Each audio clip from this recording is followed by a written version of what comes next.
Hello and welcome. And thank you for being here tonight. I know in some places here in the country, it's a busy night. Elections are going on, and we're in the midst of a battle, and so we call it war. So there's a lot that's happening culturally for all of us. And what I want to say is to just a moment. I just want to take a moment and give a personal reflection on peace and what peace is. Peace isn't necessarily the absence of war. Peace is the presence of care. It's and it reminds us of what's possible. So, and peace is not passive. Peace is a practice. And so in the daily work of refusing hatred, honoring our shared humanity, and remembering that the faith of one people is tied to the faith of us all opens up a wider range for our own humanity and care. And so may we be the people who keep choosing peace, even when the world feels pulled towards war. And tonight we're going to look at narratives and what are narratives and the hidden power of narratives. And we have a very special guest. She's a coach, and you live in Florida, right? Yes, East ma'am. Florida. And this is Claudia. And so, Claudia, we're going to discuss this whole notion of narratives, what they are, what are the stories we live in, and the stories that live in us, and what they make possible, and what they can disclose to us. And so, again, thank you. If you have any questions, make sure you put them in the chat. And I'll check the chat occasionally. I'm not going to promise you that I'm going to be in it a lot because sometimes the conversations get so I'm in it and I forget to check, but I'll keep my eye on it. So, Claudia, again, thank you. Thank you so much for being here. And we're going to have some fun tonight. We're going to explore. And what my aim is to have all of us walk away not with so many answers, but with questions and questioning in a way that we can disclose. I like this word, disclose. We can disclose new possibilities. So, Claudia, welcome and thank you Thank for being you. here. Thank Yeah, you so much. For anything for you, Betty. I can't, can you believe I've met you 2012 in 2012 2012 in and you Florida. in Florida and you showed me amazing distinctions and really made me go to work on myself. And I've been so grateful. You're one of my master teachers that I hold deeply in my heart. Well, thank you. Thank you. So now tell us about you now. Just, Okay. I originally was a biomedical electrical engineer.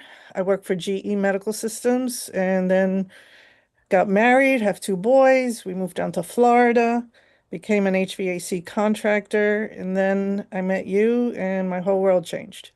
The yeah, transformation and I want you to decide. hold what you just said right there Uh-huh. so that we can begin to notice and participate with you. Now, you notice she told a narrative about her life, right? Yeah. Yes. Yeah. And so as we're going through this, pay attention to what narratives you have. We can't help it. We live in narratives, and narratives are not facts, but we treat them like facts. But it's a narrative. Now, some people use story, but people interpret stories sometimes as lies. That's not what we're doing here. Give me a story, a narrative. But tell me more of your narrative. Yeah. No pressure. Now you make me self-conscious about how am I going to write this narrative? Because it's always, once you make the interpretation, you become the interpreted. So how am I going to say this? Yeah, things were not, as an engineer, we have a point of view, and I love being right. I love knowing. I love knowledge. I made it about logic and intellect. And, we always want something more, better, or different, and things weren't working out great. And, I wanted to get to as a troubleshooting engineer, I always wanted to get to the truth. I wanted to get to the system. I wanted to see what patterns am I repeating, what's not working. And that's how this whole unfolded. And it takes a lot of courage because daring to say that I'm wrong, daring to say that I might not have all the facts, that I might not be right about how I have it, my point of view, how I have to own the ugly, that's scary. And, so in all that change, and it could be so dramatic, it was so dramatic for me. And I left everything. I got divorced. I sold the businesses. I became trained by you and have a whole new career at 60. You know, It's- you know, my father was always saying, "You're crazy. Are you losing your mind?" And I'm like, "Yeah, well, the whole world is insane. Mine's working for me. How's yours?" Uh, what you say, it's insane. I love movies. I don't know about you. I love movies. And one day I was in the movies and there were about 100 people in there. And it dawned on me, there are 100 movies playing because of the 100 people, they're all seeing the movie through what you're saying, their narrative, through their lens, through their distinctions. And so as we were watching the movie, like if we put your life up, if we could put it up here on the screen, right? We would all see something based on our perspective, based on our interpretation. And what I heard you say is that when it's not my story, which it is, but it's not, right? Then there's a something emerges like a freedom. But you've heard us use this term before, agency. Agency. Agency emerges where you can start to notice you have a story and you're not the story. That That, was part of the thing, yeah, because I always thought I was doing the right thing, being the right mother, being the right wife, being the right entrepreneur. Why isn't this working? Why am I not happy?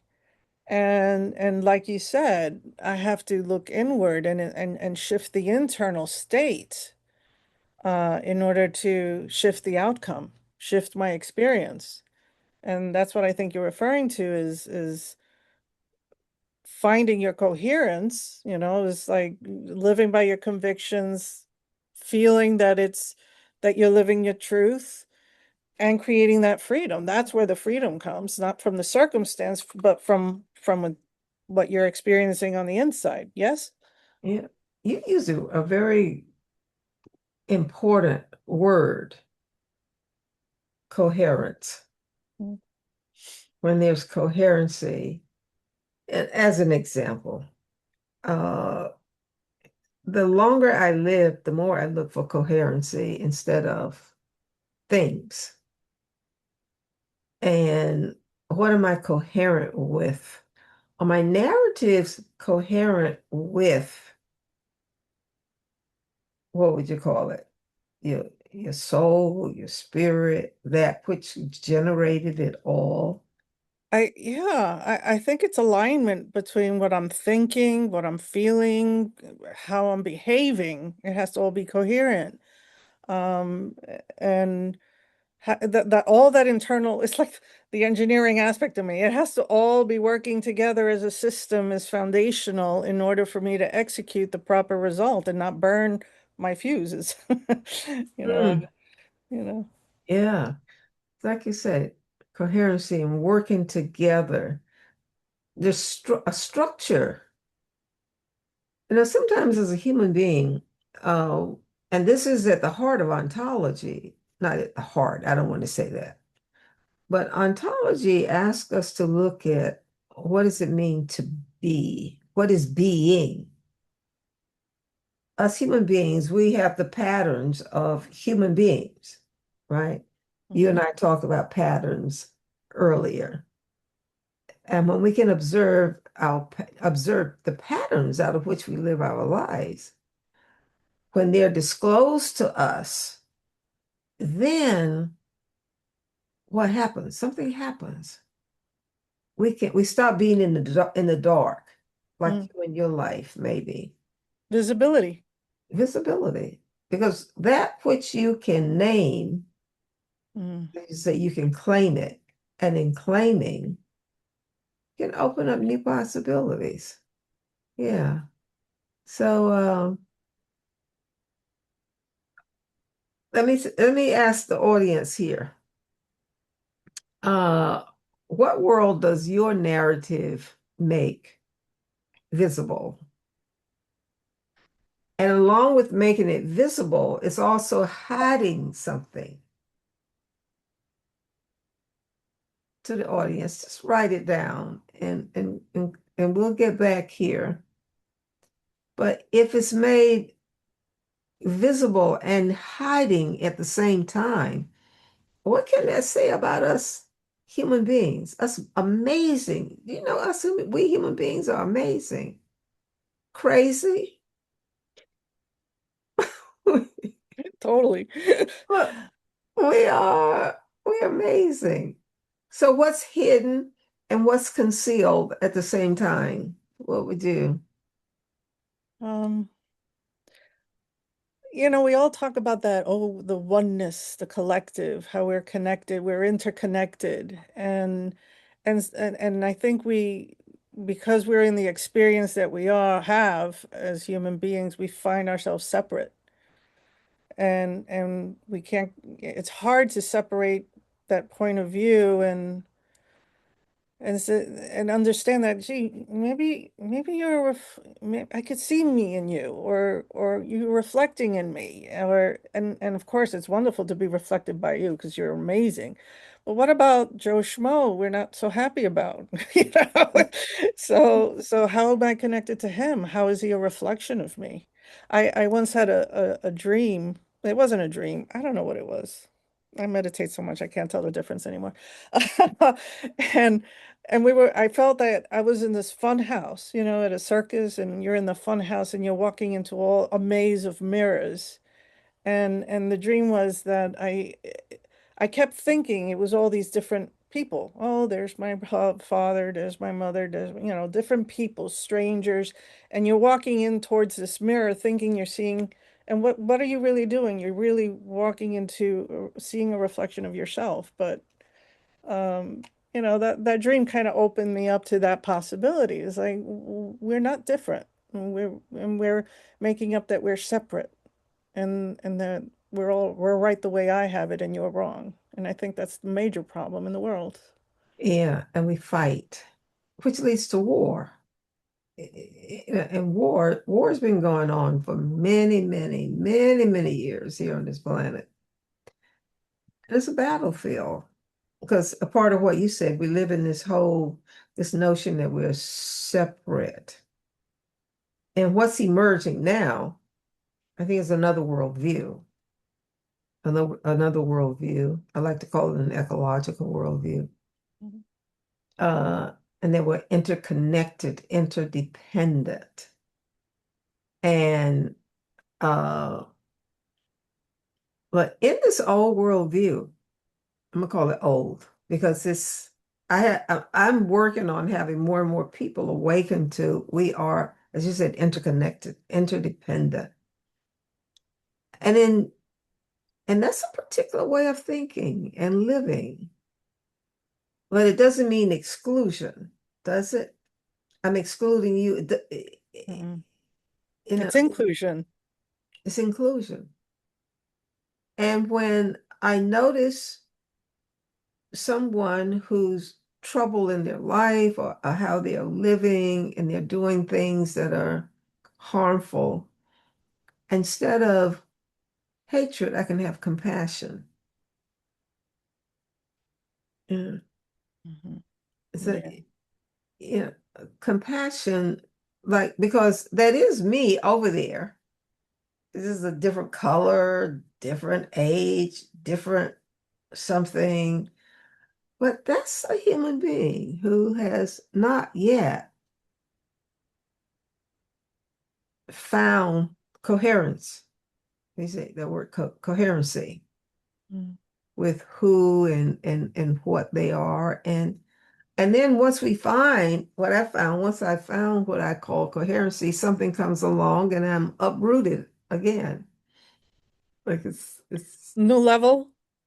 yeah, a new level. Yeah. Yeah. And so our narratives then disclose our world to us as I'm seeing it. We It's still have some work disclosing. to do, huh? Huh? So we still have some work to do. But isn't it through the extreme contrast? You know, Mm. the more, it's like the polarity, the duality of the that we're living in. The world lives in a duality kind of existence through contrast. You know, we have to see the light in order to see the dark in order to see the light. And we need to have that contrast in order to have choice, no? I'm I'm beginning to agree with you on that. It Mm. wasn't, for a long time it was either or. But now, you've heard the two wolf story, a Buddha story that, there are two wolves in inside of all of us. And then we said, we'll ask the question, well, which wolf will survive? And of course, the answer is the one you feed. Mm. So whatever wolf you're feeding, the dark, the light, the both, and but coherency then is that you're not feeding both. I think you move over and you start to feed one, and the other one moves more to the background. It becomes more, is it hidden? Is that a good word? Yeah. No, I wouldn't say hidden because I would relate to that to your ego, and it's not like we could kill our ego, but it's a lot. It's rather choosing to live from that, I don't know, other wolf, the higher consciousness, however you want to call it, your soul, your higher self, and let that guide you because it has a better vantage point than the ego. You know what I mean? Yeah. Right. It has different patterning. Claudia and I were talking before we got on the call, and I was telling her a few weeks ago, the end of November, I was on a cruise uh, uh, in Mexico, Mm. and I was on the back of the ship, and I noticed, was thinking about the ship we were on, and it dawned on me that the pattern of the ship emerged maybe thousands of years ago. I don't know, but when some man or woman wanted to move their belongings to another island and they couldn't swim with it. So they carved out a tree and put all their stuff in there and moved from one island to the next. And then shipping to ship something. And then, this was an ocean liner, big, beautiful. And there were smaller ocean liners, there were yachts, and then you got warships and you got all of this. But it all emerged from some pattern. And these patterns, when we can recognize them, and I think we talked about this a little bit too, just what are the patterns that you start to notice? Because if you don't see a pattern, how do we start to live? Wait, as if it's just happening to us, Mm. right? Wait, Yeah, you don't have agency if you don't think you have control. And the patterns, I think, let you see the structure and let you see cause and effect and let you see, okay, if I do this, this will happen. That's a pattern. And without it, then you're what, tumbleweed, just floating around, believing in luck, Um, it's I've not done very that. empowering. I've done that. Luck. Let me, yeah, but so this is very good. Patterns. And and you studied this in your other line of work, right? So what is your work now? Tell me what you do right now. You coach. I coach, I'm a Reiki master teacher. And But what I is love Reiki? What is Reiki? Tell us.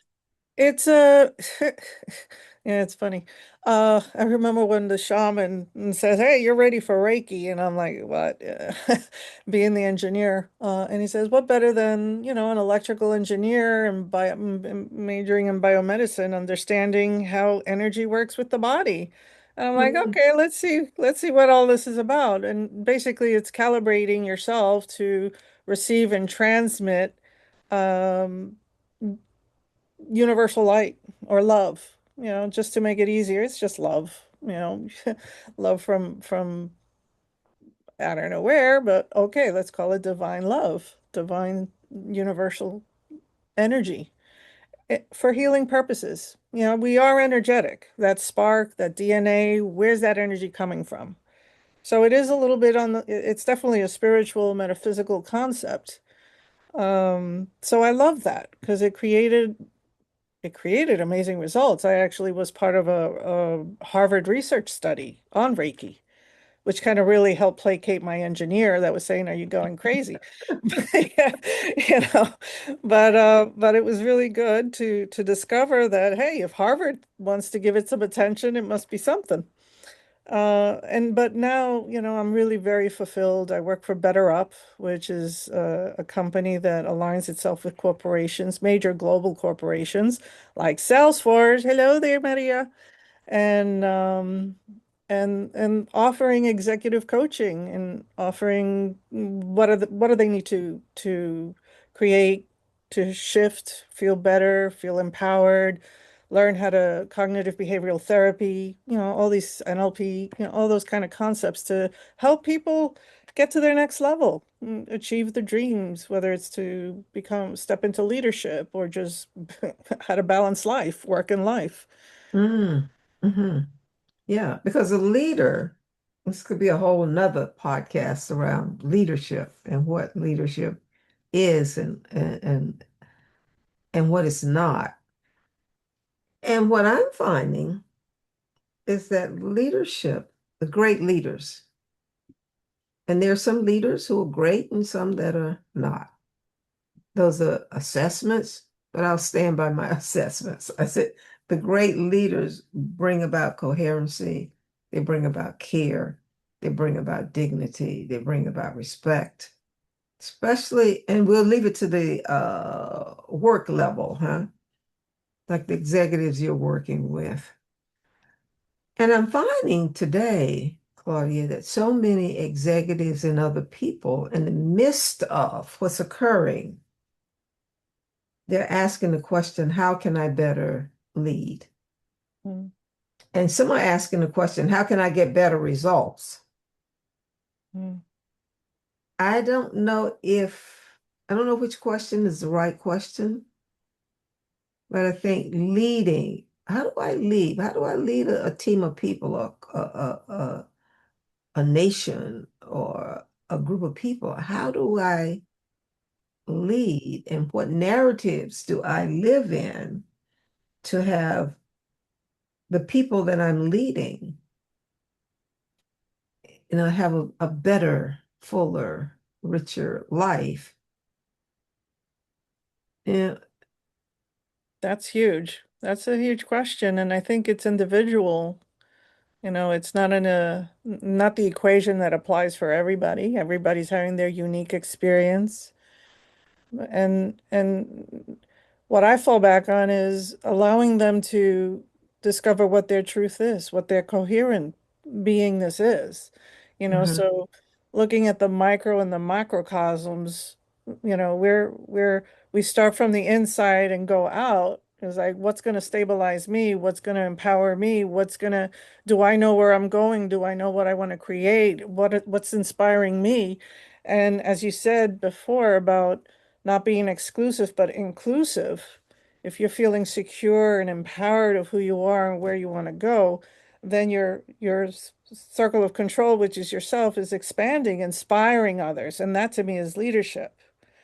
And that inclusivity as you expand that inner circle of control, which is only yourself, and but now I'm caring about you. You're in my circle. I'm going to do whatever it takes to help you rise above Mm. and just keep getting larger and larger. That's from Stephen Covey and the circle of control, circle of influence, and you know. Yeah. I imagine, as you mentioned Stephen Covey, that more books and papers and courses have been done around leadership, lots of them. And what is it to lead in this context that we're talking about? What is it to lead? What would you say? Is it Um, I think loving awareness, mm, being, yeah, being mindful of yours and everybody else's needs, um, creating a vision and enrolling people in that vision to create community and then expand from there.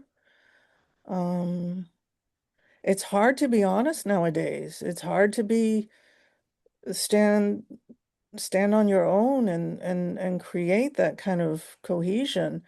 Like you said, the taking it to that outside. If I'm I'm losing myself. If I'm um cohesive within myself, then how mhm, do I apply it with my community? And just keep enlarging that fractal because I see it again, math. It was yeah, like we're just this big, moving as a big fractal all together, one organism. So how do we get to be that one organism that has that one vision, which is peace? I don't know. yeah. And like you said, like I said, peace doesn't mean passive, No. but what is peace? And maybe there's a question that many people around the world are asking tonight, or and inside of these patterns, maybe leaders help to shape new patterns or to have them be disclosed. So like, for an example, there's a pattern that emerged in this country maybe 20, 30 years ago, maybe not that long, when there were school shootings. It Mm, used to be school shootings, but then one happened, then two, then three, and it started to be a pattern. mm. So, what are those patterns? A cry for help, a cry for love. Yeah. And so it's disclosing something to us as a culture, right? So what's being disclosed? Because patterns can show us so much, like you said earlier. Mm. So to observe the pattern of patterns. There's some fuses being blown there. Yeah, it's like from the Course in Miracles, everything is either love or a call for love. And if you just I found it easy to just, okay, which side of that spectrum is is that person standing? Whether it's a person or a culture or, these connected dots. Clearly, it's a call for love. They're standing in fear, they're standing in pain, they're standing in lack. And how do you respond to that? It has to be with love, but like you said, love, which is peace and gratitude, it's also courage and and doing what's right. Operating from love, which is courage and acceptance and not being judgmental or, making it I'm right, you're wrong, Mm, yeah. And how do we do that in a world that's so divided and battling in on a battlefield? How do you, maybe that's the wrong question too, but it's, Yeah. How do we unify everybody? How do we unify it? Yeah. I mean, how do we inspire people to, with compassion, like you said, we have to help people be the lighthouses. That's my tagline, making human lighthouses, which is if you know you're the light, you're stepping away from fear and knowing that you have the power. If you stand in coherence, you know your truth, then you're confident. And if you're confident, then you're not so fearful, or you know how to operate with courage despite the fear. But it's that's the task we're on, right? I, yeah, finding what you're saying, what is the truth? But Mm, what can be a light? What light will you bring to the world? Maybe that's mm. because you're either bringing light or darkness, and you're either bringing the bad wolf or the good wolf. So which wolf will you be coherent with and bring and shape and bring forth? I think these are questions that we wrestle with in terms of wisdom. What is wisdom? And then what is agency, which is what we get into. Am I, so like with you, or with me, am I my parents' child? Yeah. And many of the patterns I got from them, I am. Yeah. But in other ways, I've shaped, I'm shaping other patterns. They'd be proud of the patterns I'm shaping, right? Mm, Um, but what is it? What is it to live a life to one day go, this is what my life is going to be. This is my mission, my vision. This is what I will carve out. Maybe not quite like that, like I just said, but something gets ignited. And it's hmm, what contribution will I be and how will I be it?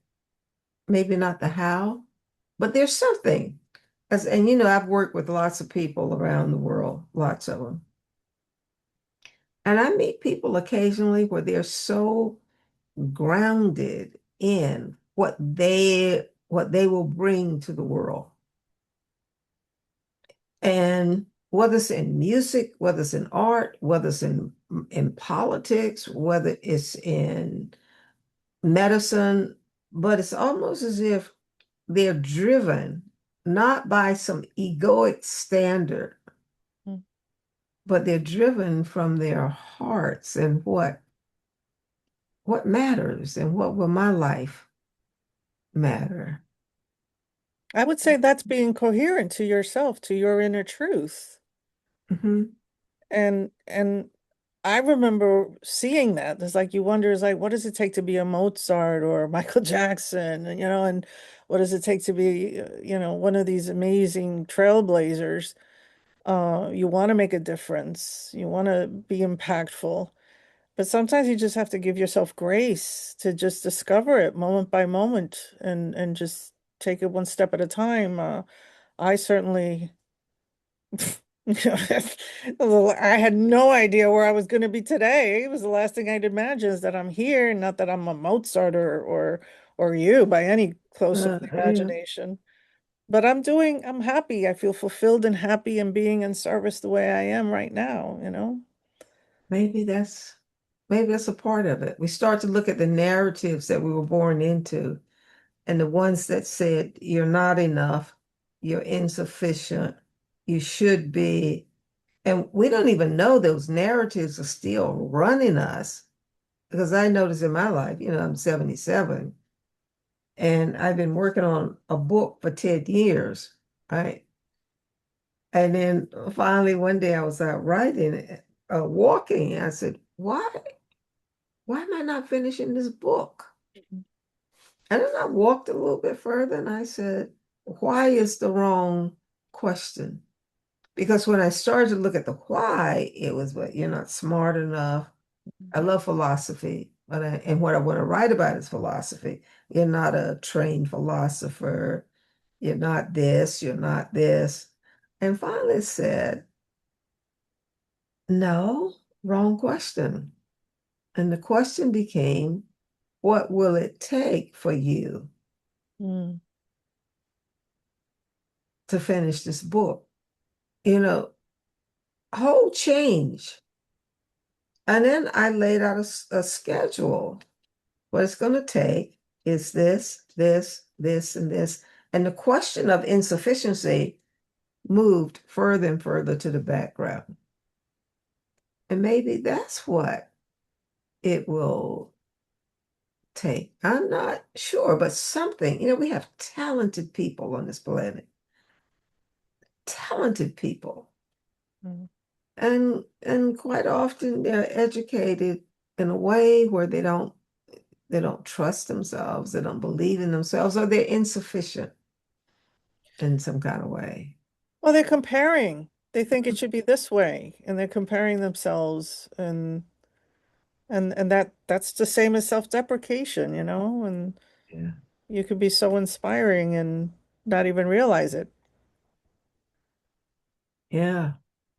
And those patterns that we can start to notice them and not make ourselves wrong for even noticing that or anybody else, mom, dad, school teachers, friends, or just say, Mhm. now what? Let me see what our audience, if they have any questions. Let me see if there's anything there. Uh, hmm, yeah. Uh, yeah, like what my narrative creates a world within time, scarcely interdependence, hope.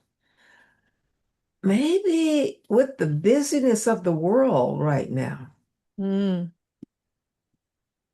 So we what's getting amplified. Maybe that's a good. And what can we practice and what can we, because practice is a big word we use a lot, but what can we start to practice that can amplify our wholeness, our completeness? And then we can amplify that for others just by our own presence in that. Meditation. Hmm. It's big for me. Connection with people, friends. But shutting down social media, disconnecting, giving yourself the time to disconnect from all that noise, because there's so much more in the unseen or in the within you than all the noise and circumstances that are happening outside. And I discovered that the more I went inside, meditating, reflecting, doing the work, the more all that noise and circumstances didn't matter. And I was able to move forward. Yeah, that can, uh, yeah, because when someone changes their narrative, does reality really change or their relationship to reality change? Is it What's reality? That becomes a question. Yeah, I love that Or the question. question, huh? I love that question. Quantum physics says that we're making it up. We are the observer. The minute we make an interpretation, we become part of that narrative. But so we have to take a step back and say, what do I really want to create? What am I going to narrate? What do I and and and yes, you do shift the reality. That's why I love the course so much because Yeah. it's a brain deprogramming curriculum, and you don't even it was profound for me. It was profound for me. That was just one tool. It's not the end all be all. You don't, but it was an amazing tool to kind of get me off my narratives, my stories, my interpretations, my belief systems. Mm. Yeah, it's very good. So it can lead us to ask. You see, we have more questions here than answers. I hope the whole audience knows that. I'm not looking for the right answer, but uh, are we living in a time where cultural narratives or where our cultural reality is collapsing? Mm. Is that something is happening? I Yeah. hope so, because it hasn't been working very But it is. It well. is. It's been working. It's a good sign. That's my interpretation. It's like I'm hoping it's like, well, it hasn't worked this whole time. Maybe this is good. Maybe it's the evolution and it's got to look a little cray-cray for a while. It's gonna look chaotic. Yeah, sort of like our individual lives, huh? Uh, Yeah. Sometimes is I wake up in the mornings and I'm learning through meditation and my practices to have every day be a good day, a great day. In fact, I have it written here on my desk. Today will be a great day. And then Mm, I come to that in a way, not looking for it out there, but who am I being to shape it being a great day? Yeah. And I think a number of people are going through that. And the people that I care, not that I care most about, but I'm concerned, have concerns about our younger people and what's happening with them. But Claudia, if I looked at it, the generation before me had concerns about my generation. I think the generation always has a concern. What are these folks gonna do? What are they gonna have happen on this tiny little planet? yeah. And And it's also where we put our lens. What are we looking at? Yeah, we have these terrible, events like the shootings and children hurting themselves, and well, let's not even get started on the certain files that are out there. But but there's also the good stuff. The duality is always has to be there, and so I'm very proud of how my sons are going. I know a lot of people that have amazing kids and they're creating beautiful lives. So the duality is there. It depends, what are we focusing on, And when we want to be in service, if we have the calling to go and help these kids, and that's what we're here for, and we go out, and if we're inspired to do so, because our beingness, our coherence is what's important, to go out there and do something about it, like support these children, support these youth, support the people that are lost and need a little bit of peace, need a little bit of love.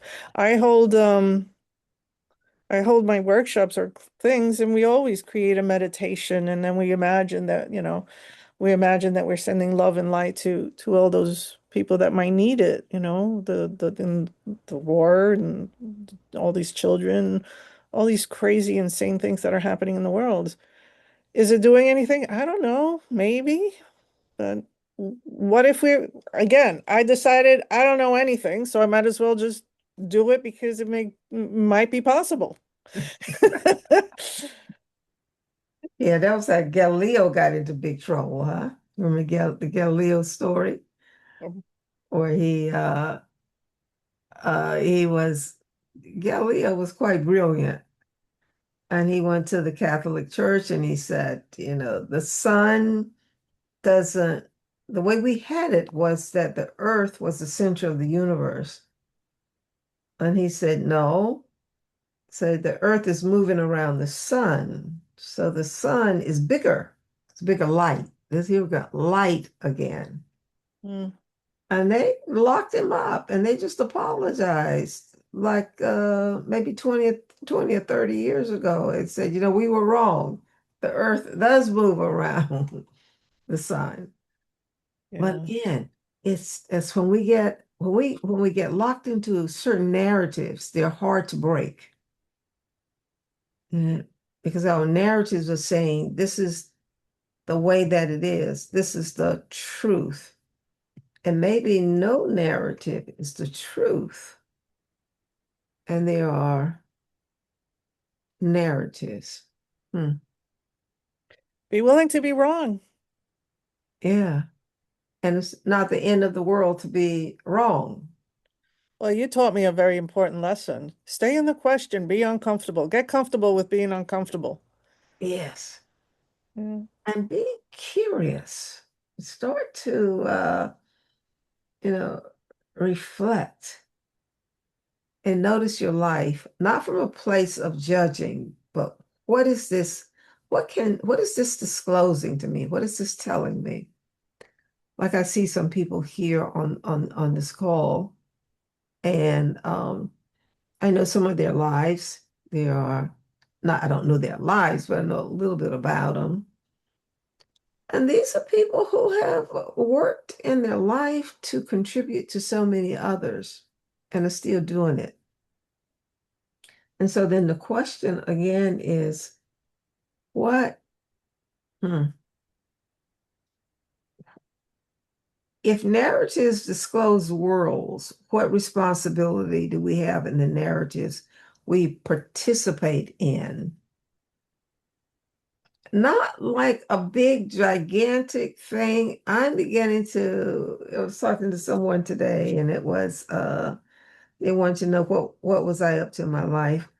I said, I'm up to living a meaningful life with joy and peace and bringing that to help whoever I can, wherever I am, in the supermarket, but wherever I am, having this coherency with peace, with contribution, with it matter. Now, in my earlier days, I was about, making a lot of money and doing all of this and just going for it, right? Mm. Nothing wrong with that. But now it's more. There's a wisdom that's beginning to emerge about what life can be. So anyone who's listening to us here, your life has meaning. You matter.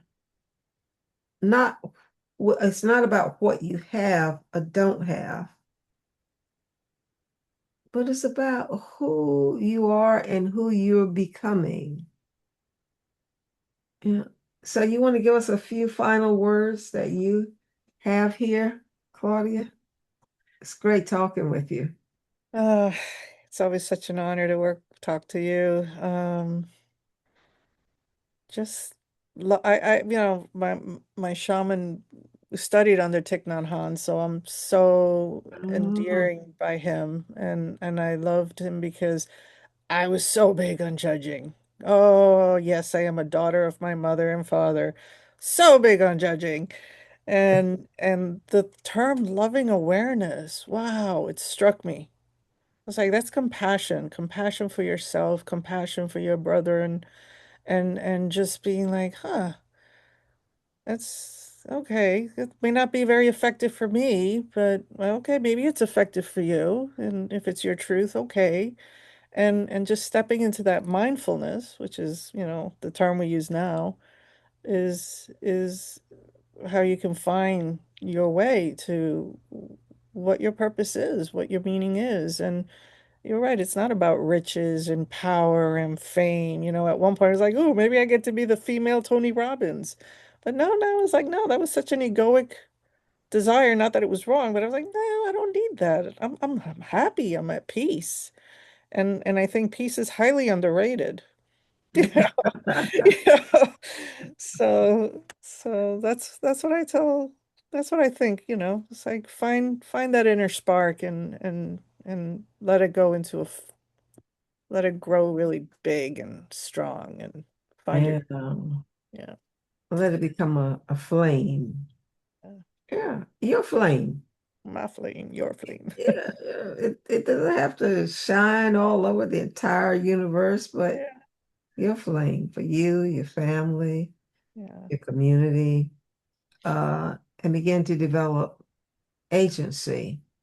Mm, This is what's being disclosed to me more and more is that uh, I have agency. And what is that? So it's taken me a while to even know what that is now. And at different stages, it means different things. But agency, uh, and having awareness of of a narrative that can expand possibility for me and so many others. And agency is, I'm beginning to find it's about being present, noticing, and just choosing, and then acting consistent with my choices. I don't always do that. mm, Yeah, but and not tearing myself down when I don't fulfill on my promises, but also knowing that trust is being broken. But don't treat it like a hammer, against myself or anyone else. So thank you so much.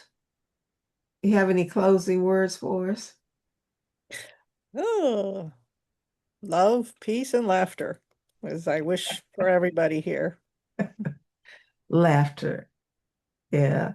One of our trainers, we do a laughing exercise Mm, where we'll just have people, he'll start out and he'll have people laugh and then and before you know it, people are rolling. They're just laughing and laughing.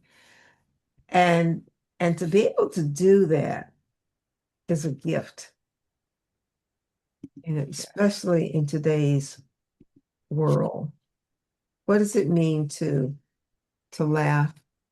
Not laugh at, but to be tickled. I've been around some people where they just move through life with an ease and there's something that they can bring that offers joy. Mm. It's the quickest way to raise, you know, yourself to feel better, to get in a better vibration. I remember you shared once all the different frequencies that the emotions are. Hmm. And laughter is, it bypasses a good few of them. You can't be angry and be laughing. You can't, you can't, you could laugh till you cry, but but it's a better laughter. It's a better crying, even at that. But it's about the vibration because, at that vibration, you're gonna see the world differently at that vibration. And that's what you attract. And that's what you're You begin attracting. to attract, Yeah. the world to you based on your vibration, not necessarily only what you think, but your vibration. Well, Claudia, Mm. what's your book? Claudia is finishing her book. Once it's So finished, we'll have you back so you can talk about your book. I'm very excited about it. Thank you so much. And to all the guests who are here, thank you. And you know, in at the end of April, Ideal Coaching uh, and I will be offering a course, and the course is Sex, Money, and Power. So now somebody said, when I told somebody that, they said, "Oh, that's juicy." I said, "Well, let me tell you what the course is about." you know, uh, just in terms of when I was, I watched the news, and when I was watching the news a while ago, and all the news, there were three conversations. It was in just in every news. So sex, we talk about the Epstein case and all of that. Then something around money, and then power. And I started to ask myself the question, what are these? What is sex, money, and power? And what is it in our lives? And as we look at almost closely at anything that's making headlines today, these three forces are underneath somewhere that's showing us something, that's showing us patterns.